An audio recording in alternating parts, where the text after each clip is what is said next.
Ось ця краса природи зараз взимку захоплює дух людини і любує дуже сильно наше око.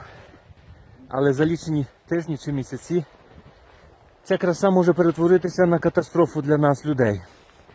І все це лише тому, що ми забули, хто ми є у Богом сотвореному світі. Не дивуємося, коли по-хижацьки несанкціоновано спустошуємо карпатські ліси і наші ріки, чекаємо біди. Але маємо шанс перепросити Бога і згадати, хто ми є у цьому прекрасному світі.